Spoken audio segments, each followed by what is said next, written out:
रितेश अग्रवाल का ओयो 93 में जन्म लिया, उड़ीसा के कटक में। कहते हैं कीमती अच्छंती है, कम ऑन भालो अच्छंती। ये उड़िया लड़का 13 साल की उम्र में दुनिया भर में घूमना शुरू कर दिया इसने। पढ़ाई में बहुत मन नहीं लगता था। बचपन में एंटरप्रेन्योरशिप वर्ड सुना, एंटरप्रेन्योर बनूंगा, क्या बनूंगा मीनिंग नहीं मालूम था, लेकिन बच्चे क्लास में इंप्रेस हो गए, अरे एंटरप्रेन्योर बनेगा ये, हाँ। और तब से ये पीछे पड़ गए शब्द के। आगे चल के लंदन की बड़ी यूनिवर्सिटी मैनेजमेंट कॉलेज के अंदर इन्होंने एडमिशन तो लिया, लेकिन वहां पढ़ने का मन नहीं था इनका।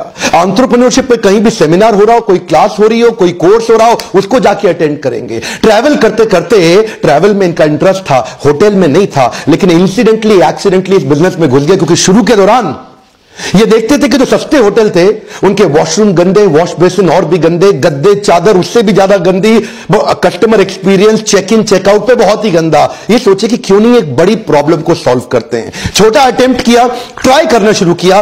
30 साल की उम्र के बाद जो लोग डेटा को समझना शुरू करते हैं, कंज्यूमर के बिहेवियर को समझना शुरू करते हैं, ये 30 साल नहीं 17 साल की उम्र में सीख गए। आज देखते हैं 25 साल की उम्र में आज दुनिया की फास्टेस्ट ग्रोइंग होटल चेन के मालिक रितेश अग्रवाल। आज इंडिया में जितना बड़ा बिजनेस है, लगभग उसका 50% बिजनेस ये चाइना में भी बिल्ड कर चुके हैं। मिशन बनाया, create great living spaces for a common man. Great living space और कॉमन मैन दोनों अलग अलग चीजें हैं, दोनों एक साथ नहीं आ सकती, वो साथ में लाना थोड़ा मुश्किल था। 2012 में ओराइवल स्टेज प्राइवेट लिमिटेड नाम की एक कंपनी की स्थापना करी। छोटे बच्चे थे, टीनेजर थे, गुड़गांव के हुड्डा सिटी सेंटर चले गए। वहां जाके एक होटल वाले को बोले, देखो भैया आपका होटल चल तो रहा नहीं है, इसमें लोग आ तो रहे नहीं है, कमरे खाली पड़े रहते हैं, ऐसा करते हैं मैं आपको कमरे किराए पे चढ़वाता हूं, उसमें कुछ कमीशन मुझे दे देना।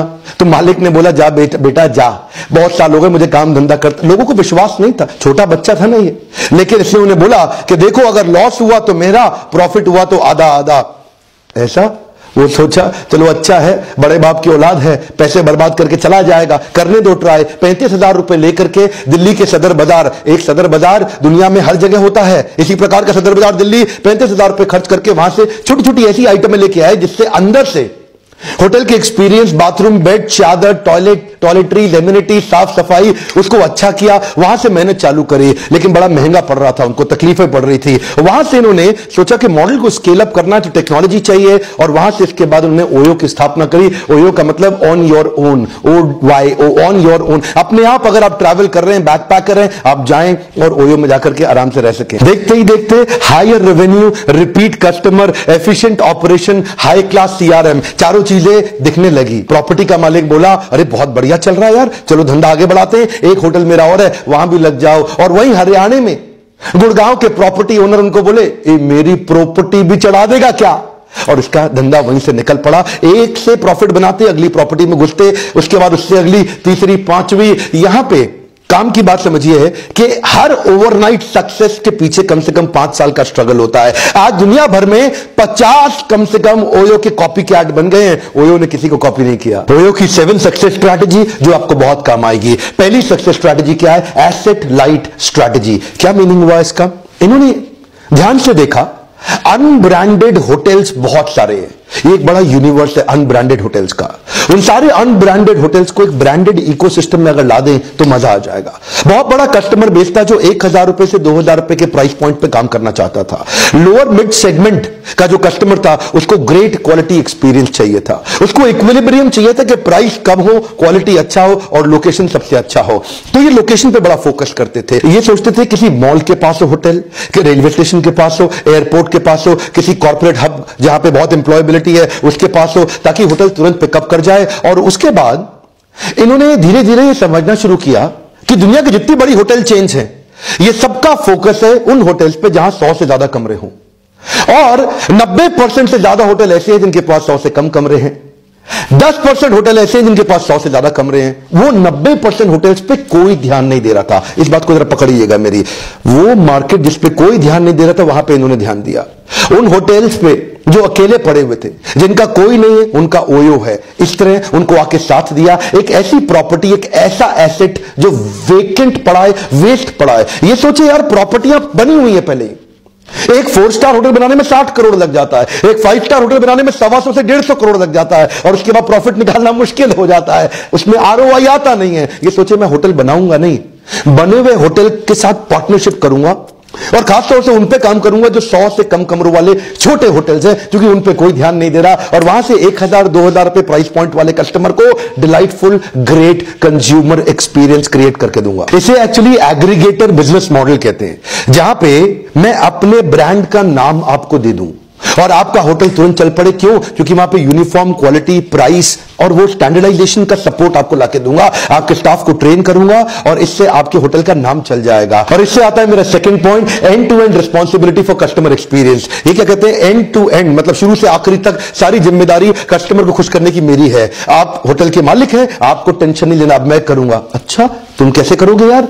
ऐसा होटल का मालिक इनको बोला तो क्या बोले, जब कस्टमर को होटल ढूंढना होता है वो मैं कराऊंगा कि आसानी से उसको होटल मिल जाए, बुकिंग कैसे आसानी से हो जाए, check in easy, checkout easy और अंदर सारे वर्ल्ड क्लास एक्सपीरियंस। अब वो होटल का ओनर जिसने होटल पे 30 करोड़ रुपए लगाए हुए हैं, छोटा होटल है, 30 करोड़ रुपए लगा दिए, लेकिन ये क्या करेंगे, 3 लाख रुपए और लगाएंगे। खाली 30 करोड़ नहीं लगाएंगे, कम ऑन, क्या 3 लाख रुपए और लगाएंगे और उसके बाद उस होटल का लुक एंड फील और एक्सपीरियंस अंदर चेंज कर देंगे। लाइट्स बढ़िया लगा देंगे, अंदर बेडशीट, वॉशरूम सब बढ़िया कर देंगे, पेंट पॉलिश करके, ठोका पिटी टच करके सुपर हिट कर देंगे, अपग्रेड कर देंगे। क्योंकि इन्होंने एक्चुअली 300 लोगों की टीम बनाई है। क्या कहते हैं, इन्वेंट्री है, प्रॉपर्टी पहले से है, मैं बस उसको सुंदर ऐसा बना दूं, कस्टमर अंदर आती बोले यार अरे वाह। इससे इन्होंने बिल्ड किया अपनी तीसरी स्ट्रैटेजी, जिसको क्या बोलते हैं, प्रिडिक्टेबिलिटी विल ब्रिंग रिपीटेबिलिटी। अब प्रिडिक्टेबिलिटी का मतलब क्या हुआ, ध्यान से देखते थे, क्या चीज चल रही है उसको रिपीट कर दो, जो चीज बढ़िया चल रही है उसको रिपीट कर दो। पिछले पॉइंट में मैंने बताया ना कि ऑडिट मैकेनिज्म चालू किया, वो इतना ज्यादा चालू कर दिया कि हर 6 होटल के ऊपर एक क्लस्टर मैनेजर रखा। वो क्लस्टर मैनेजर क्या करेगा, हर हफ्ते एक होटल का नंबर आ जाएगा, 6 दिन में 6 होटल जाके कवर करेगा और जाके वहां ऑडिट मारेगा, वहां जाके चेक करेगा, 160 पॉइंट्स पे चेक करेगा, वहां बिजली पानी चेक करेगा, पानी का टेम्परेचर चेक करेगा, उसकी सॉफ्टनेस चेक करेगा, पंखा एसी चेक करेगा, अगर एसी ठीक से कूलिंग नहीं कर रहा उसको ब्लैक रूम घोषित कर देगा, उस रूम की बुकिंग ही नहीं होने देगा। अब इतने सारे ऑडिट करेगा अलग अलग लेवल पे, खाना इनफैक्ट वाईफाई की स्पीड तक चेक करेगा, कमरे की साफ सफाई डिटेल में चेक करेगा, अप्लायंस जो वहां पे दिए गए उनकी कंडीशन चेक करेगा, अगर इन रूम एमिनिटी सही जगह पे पड़ी है कि नहीं पड़ी है, बेड क्या परफेक्टली लगाया है कि नहीं लगाया है। अब छोटे होटल में बजट तो कम होता है ना, तो अगर बजट कम है तो क्या चाहिए आपको, कॉमन स्टैंडर्ड, कॉमन प्रोसेस, आप उसको रिपीट मार दो। कस्टमर जब होटल का रूम बुक करता है ना, तो जो उनकी वेबसाइट पे या ऐप पे जैसा कमरा दिख रहा है वैसा ही कमरा उसको मिलना भी चाहिए, कस्टमर को ये ना लगे चीटिंग हो रही है। अब वो रिपीटेबिलिटी आने से प्रिडिक्टेबिलिटी आ गई, प्रोसेस आने से अब कस्टमर प्रिडिक्ट कर सकता है कि मेरे को चादर, एसी, वाईफाई, ब्रेकफास्ट, साफ सफाई, वॉशरूम ओयो में हमेशा बढ़िया मिलेगा, प्रिडिक्टेबिलिटी से आ जाती है और रिपीटेबिलिटी, रिपीट कस्टमर वापस आता है। तो इन्होंने क्या किया, अफोर्डेबल बना दिया, प्रिडिक्टेबल बना दिया और हर जगह अवेलेबल बना दिया। अब चाहिए था इनको स्पीड और स्केल, तो उसके लिए इन्होंने बिल्ड करी टेक्नोलॉजी। चौथा point, technology for speed and scale. ये जानते थे अगर मुझे तेज चलना है और बड़ा करना है तो टेक्नोलॉजी बड़ी इंपॉर्टेंट है। 8 साल की उम्र से इन्होंने कोडिंग शुरू कर दी थी, टेक्नोलॉजी के मामले में बहुत तेज थे। ये जानते थे, इन्होंने मोबाइल ऐप भी ऐसा बनाया कि 3 क्लिक 5 सेकंड कमरा बुक। क्या? हाँ, सुनिएगा ध्यान से, 3 क्लिक के अंदर 5 सेकंड में उसको फनल को इतना छोटा कर दिया, इतना आसान कर दिया उसका रूम बुकिंग कस्टमर के लिए। कस्टमर के पास टाइम नहीं है, उसके पास अटेंशन स्पैन की बहुत कमी है। तो टेक्नोलॉजी लाने से ये कस्टमर के एक्सपीरियंस को, आपके ऑपरेशनल कैपेबिलिटी को, अपनी एफिशिएंसी को पूरा कंट्रोल में ले आते हैं। इसके लिए इन्होंने डेडिकेटेड डेटा साइंस की टीम बनाई, ये बड़ा क्रिटिकल था, डेटा साइंस की टीम बनाना। ये डेटा साइंस की टीम, और ये क्या कहते हैं, 2020 तक मैं 2020 technical professional IITians top class engineer ले आऊंगा। ऑलरेडी टीम बड़ी कर रहे हैं, पर 2020 तक 2020 लोग ले आऊंगा, जिससे मैं इनोवेशन पे लगातार पैसा डालता रहूंगा। इन्होंने बड़ा डिपार्टमेंट और बड़ा फंड इनोवेशन पे डाल दिया। इनके कई इनोवेशन और R&D सफल नहीं होते हैं, लेकिन फिर भी कहते हैं ट्राई मारते रहो, ट्राई मारते रहो, कस्टमर के एक्सपीरियंस लो, ट्राई मारो। टेक्नोलॉजी से ही मेरी बड़ी स्पीड और बड़ा स्केल आएगा, जिससे मैं बाकी सारे कंपटीशन को बर्बाद करूंगा। ये टेक्नोलॉजी का, इंटरनेट ऑफ थिंग्स का, मशीन लर्निंग का, आर्टिफिशियल इंटेलिजेंस का, इसका फायदा समझिए। इन्होंने जो proprietary tool of mobile app build किया ना इन्वेंट्री मैनेजमेंट के लिए, उसका फायदा क्या है, इनकी अपनी टीम है, हर जगह एक मैनेजर होता है इनका, हर देश में जहां जहां इनका वो चल रहा है, वो एक अपना क्रिप्टॉन मोबाइल ऐप यूज करता है, जो इनका इंटरनल ऐप है। उस ऐप की मदद से ये वहां के हर होटल की प्रॉपर्टी का रेट ऑफ रिटर्न कैसा आएगा, उसका यील्ड कैसा आएगा, कितना कमाऊंगा, कितनी इन्वेंट्री उसमें चल रही है, कितनी उसमें बुकिंग, इससे क्या होगा, ये उसके प्राइस पॉइंट को डिसाइड कर पाते हैं कि ये कमरा मुझे कितने रुपए में चढ़ाना है। थोड़ा मैं इसको साधारण भाषा में समझाता हूं। मान लो अगर इनके 10,000 होटल है तो हर होटल पे एक मैनेजर प्राइस पॉइंट के लिए लगाना पड़ेगा, तो मतलब 10,000 मैनेजर चाहिए। लेकिन अब क्या किया, इस क्रिप्टॉन ऐप की मदद से वो 10,000 लोगों का काम 50 लोग कर लेते हैं। इनका विराट रूप समझने के लिए 5वीं स्ट्रैटेजी समझिए, focus team for acquisition and expansion. ये एक अलग डेडिकेटेड फंक्शन एक टीम बनाई है जिससे हम नए होटल्स, नए पार्टनर्स को एक्वायर करें और बिजनेस को एक्सपैंड करें। इस टीम का केवल यही काम है कि नई प्रॉपर्टीज के साथ पार्टनरशिप को कैसे बिल्ड किया जाए। 2013 में एक होटल एक शहर से चालू किया, 2014 तक 5 होटल और शहर बढ़ाते चले गए, 2015 में सैकड़ों होटल और फिर सैकड़ों शहर, 2016-17 आज दुनिया भर में 12 से ज्यादा देशों में काम कर रहे हैं। आज लगभग 10,000 होटल, लगभग 250 शहर, 13 से ज्यादा देशों के अंदर 5 गुना ज्यादा ग्रो कर रहे हैं ये टॉप 3 होटल चेन्स को अगर इकट्ठा करके मिला लो तो भी। अभी तो 2.25 लाख कमरे हैं, लेकिन अब इनका टारगेट है कि हर महीने 50,000 कमरे अपनी इन्वेंट्री में बढ़ाते चले जाएं। और ये कहते हैं 2023 तक इस रेट से हमारे पास 25 लाख कमरे हो जाएंगे, जो दुनिया की सबसे बड़ी होटल चेन से 2 गुना ज्यादा बड़ा होगा। आज हमारे देश की जो टॉप 10 होटल चेन्स हैं उनमें पहले नंबर पे तो ओयो है ही, लेकिन जो बाकी बची 9 है ना, जिसमें ताज है, ओबरॉय है, एचजी है, कार्लसन है, लेमन ट्री है, कई तरह की चेन्स, ये सारी चेन्स को इकट्ठा जोड़ दो।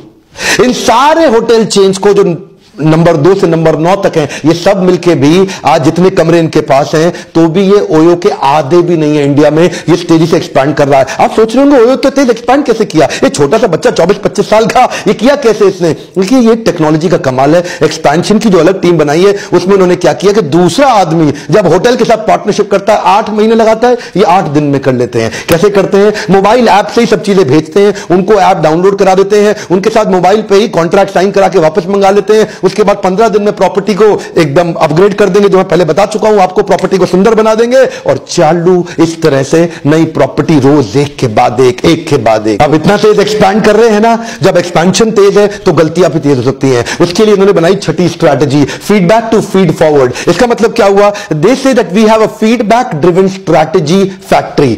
जो भी कुछ करेंगे, जो भी कुछ नया लेकर के आएंगे, वो कस्टमर से लेकर के आएंगे। पहले आप किसी छोटे होटल में जाते थे ना, आपको कोई तकलीफ होती थी, आपकी कोई सुनवाई नहीं थी, कोई आपको नहीं सुनता था। वो होटल वाला आपसे बदतमीजी करता है, ढंग से सर्विस नहीं देता, गंदा रूम देता है, आपकी कोई नहीं सुनता था, आप कुड़ते रहते थे। लेकिन आज ओयो है, आपकी सुनने के लिए खड़ा है। आप मैनेजर को तुरंत फोन कर सकते हैं, इमीडिएट एक्शन होगा, वो होटल डीलिस्ट भी किया जा सकता है अगर वो ढंग से बिहेव ना करे। ये फायदा हुआ ओयो का, जिसके कारण आज कस्टमर कंप्लेंट रजिस्टर करा सकता है। अब ये सारी टेक्नोलॉजी को चलाने के लिए ह्यूमन एलिमेंट मिस नहीं होना चाहिए, क्योंकि ह्यूमन ही तो टेक्नोलॉजी चलाएगा।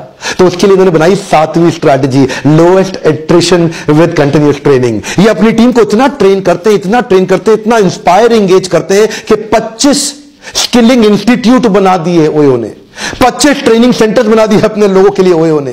कंटिन्यूअस इतनी ट्रेनिंग देते हैं कि इनके जो 11 सीएक्सओ मतलब जो टॉप मैनेजमेंट के लोग हैं, वो जब से ज्वाइन किए उन 11 में से एक भी आदमी इनको छोड़ के नहीं गया कभी भी।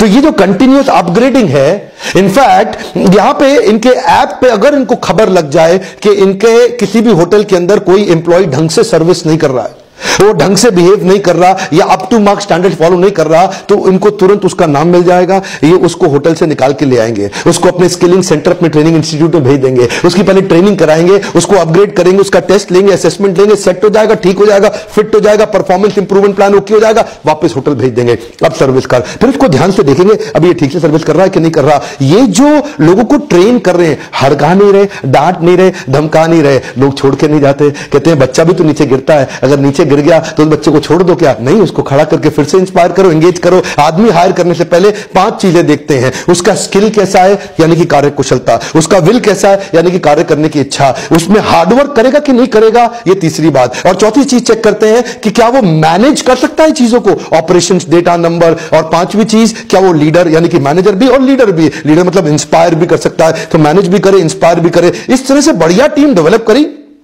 सुपरस्टार टीम बनाई और टीम बना के उनको छोड़ के नहीं जाएगी। अब इससे फायदा क्या हुआ? आज यही ओयो एयरबीएनबी को उखाड़ रहा है। एयरबीएनबी का मॉडल ओयो के सामने कमजोर पड़ गया। एयरबीएनबी इंडिया आके ओयो के सामने नहीं टिक सकता। एक्चुअली उसका कारण है, एयरबीएनबी आपको अपार्टमेंट में किसी के पर्सनल घर में ठहरवाता है, लेकिन ओयो होटल में ठहरवाता है। एयरबीएनबी में जो घर का मालिक है वो लास्ट डे पे कैंसिल कर दे आपकी बुकिंग, कौन पूछेगा आपको, लेकिन होटल के अंदर बुकिंग आपकी कैंसिल नहीं हो सकती है। एयरबीएनबी में हो सकता है कि जो दिखाया है फोटो में असली में घर उतना सुंदर ना हो, लेकिन ओयो में ओयो जान लगा देता है कि मैं कंज्यूमर एक्सपीरियंस बढ़िया दूंगा, जैसा है वैसा ही दिखाऊंगा। एयरबीएनबी कई बार ना फुल बैकग्राउंड चेक नहीं कर पाता, इसीलिए आप देखते हैं कि एयरबीएनबी में सिक्योरिटी के इशू आते हैं। ओयो में पूरा बैकग्राउंड वेरिफिकेशन हो चुका है, होटल है ये, घर मकान नहीं है किसी का। इसीलिए जब मैन पावर की इतनी ट्रेनिंग, टेक्नोलॉजी इतनी बढ़िया, ये सस्ते में भी मैन पावर ले पाते हैं। ये अपने लोगों को 20% कम तनख्वाह में भी ले जाते हैं और लोग उनके साथ रुके रहते हैं। ये जो 7वीं स्ट्रैटेजी मैंने आपको बताई ना ग्रोथ की,